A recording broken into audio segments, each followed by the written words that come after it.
Baylor on it, but I still look back at the screen by Packers guy as a bag. It says, "Go Bears!" I still love it. I know it's not right, but I can't.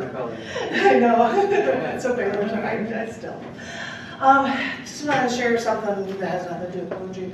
Nobody here may realize I've had a Saturn all of my life. I still have it. This next month would be 27 years, and that's the only car I've ever had. Really? Yeah. Wow. And I'm waiting until Monday because it is Earth Day. I will be trading it in for a Chevy Volt, so I'll have an electric car. And I'm finally going to get rid of a Saturn. What? I can't believe it. It's insane. I can't believe I'm going to get rid of my Saturn. How many miles on that? Over 100,000. I've had that one since '06. It's an '02 used car. It's an old car. It's not going to give me a lot of money back. It's irrelevant. The air is going to go out. And I'm like, all right, just found a car. You guys hold it until Earth Day, and I'm buying it on Earth Day because it's an electric car. It's they're like, that's kind of cool. You're going to get the Earth Day to buy it. So there's my stupid little story. So I have to say goodbye to my Saturn. Does it have a name? This one does not. The last one that I had, I called Mr. Man because I got very angry that men always call their boats female names. So I decided to call my second Saturn Mr. Man because he gets me where I want to go and he doesn't talk back. So. It doesn't mumble a little bit, grumble. Oh, this one, the back seat rattles. I'm like, all right, I hate this car, but I love this car. It's my Saturn, whatever. Anyway, stupid stuff, and I'm just filling space. Sorry. I'll read poems now. This first poem was written on National Hug a Newsperson Day, and it's called Journalists Revealing the World. I have to get my mouse over correctly.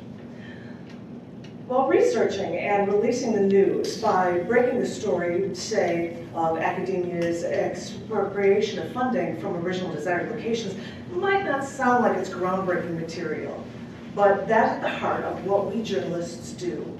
We find clues, and we piece together the whole truth about what's going on behind closed doors that they do not want you to see. Back in the day, that is what they taught journalism majors at the third best news ed college in the United States. Because back in the day, before there were bloggers who snooped and called themselves citizen journalists, back in the day, people took the concept of journalism seriously. Freedom of the press meant something, and it was something vital here to preserve our freedoms and our rights. And that is what our oath as that was our oath as journalists. We tell you everything we could, so you can make truly informed decisions. And we'll be locked up to protect our sources, because as I said, we made an oath, and that is what is best for all of the world. Once people were tracking down a Nazi Jew killer when he was stationed in Rome, who escaped persecution from Germany and Italy. When ABC News reporter Sam Donaldson joined up with the Nazi hunters on the final leg of their quest, they cornered the Nazi captain Erich Priebke on the street. And the people who had tracked down and found this man were stunned when they heard this American television reporter fire one question after another at this man, not allowing him to rest on any of his responses. Because, you see, when it comes down to it, that is precisely what we do. We do everything in our power to get all of the answers and bring them all to light for the world to see. Looking for a more modern story? Okay, fine. While reading the Wall Street Journal one day, and yeah, I actually read the paper. I unfolded, flipped, and bent the cumbersome pages because that's what it's all about when you're trying to get the full story. I read how two reporters kept perturbing app builders for Facebook until they uncovered that the apps were collecting and storing data from people using their apps to share with the world, which they had no right to do. So yeah, it's nice to see that journalists still know what journalism means and will do whatever it takes to get to the heart of the story.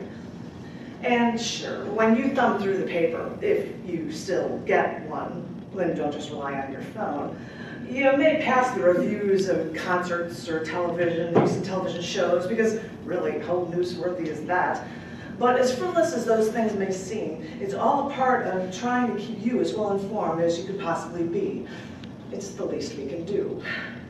And sure, there may be a lot of talking heads out there on cable, or once cable is rejected, then they turn to internet podcasts. Wait a minute, that's how nobody start their trek to fame, by spotting all their ramblings on podcasts, hoping that enough people will actually listen. Which is so different from radicals like the Unabomber, who hated technology, who had to use the New York Times and the Washington Post to get his manifesto out there. And it was only when his brother read his manifesto did he realize who the Unabomber really was. Wait a minute. I just brought the Unabomber story up as an example of abusing the internet as a form of mass media, but now I realize that this was another way the press can help and cover details and reveal truths.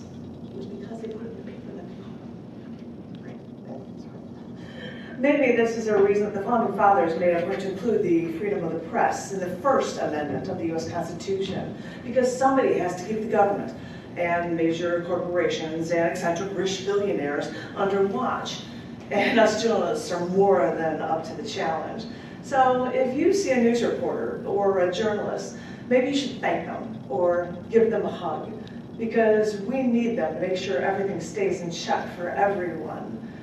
It makes me glad to know that they exist, because our world wouldn't be our world without them.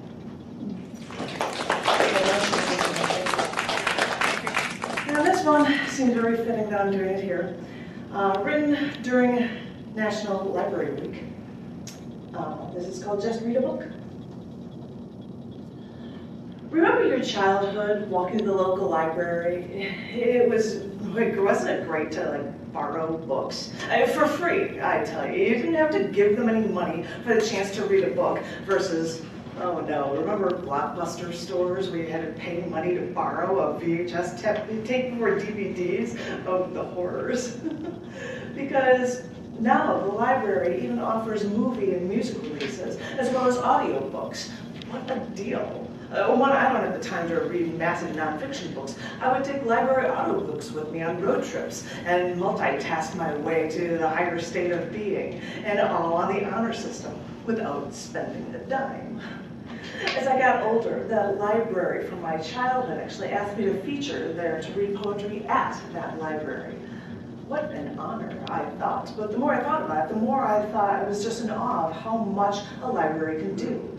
Because more people go to a library than all of the movie ticket stubs sold annually.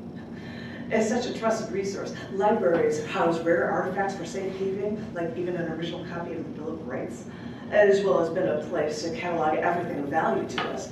And why not? Former FBI Director J. Edgar Hoover, famous author Lewis Carroll, former First Lady Laura Bush, and even China's Mao Zedong were once librarians, which shows why job opportunities for librarians have remained on the rise. It makes sense if it does all of this, along with giving both the rich and the poor a chance to use this place to learn and to grow. It's nice to know that not everyone is relying on their smartphones to get all that temporary answers that they can think of. So instead, just read a book, even a free one. It's worth it. You bet. And the next one, written on Tangible Karma Day, which is the first Saturday of the month. It's called Karma and Lollipops. Karma and Lollipops. When we were about to check out of our hotel this weekend, the woman at the registry stopped us, handed us 2 embossed bunny lollipops, and said, "Happy Easter." Even though Easter was weeks away, I said thank you and went to their breakfast. Well, he got coffee and I got orange juice and yogurt. He then pointed out the mom seated with 2 of her little boys over there eating. I looked at the lollipops that were still in my hand, walked over to him and asked if it was okay to give her boys these lollipops. She smiled and said yes to these plastic-wrapped lollipops. But since I thought breakfast might not be the best time for candy, I gave them all of the lollipops. And then I got the last of my food and my luggage before we got on the road again. People get high and mighty with their phrases, do unto others as you would have them do unto you. You reap what you sow, what goes around comes around, or even paying it forward. But these random acts of kindness, this tangible karma, all pretty much amounts to the same basic truth. What you do, the energy you put out into the world, will come back to you. The added bonus for tangible karma is that while doing good things for someone else, it makes you feel good too. But if karma is true and good things come to you because of the good you do, then these insignificant acts of kindness are tangible proof, evidence for exactly what you can do. Because the nice thing with karma is that all that goodness will always come back to you.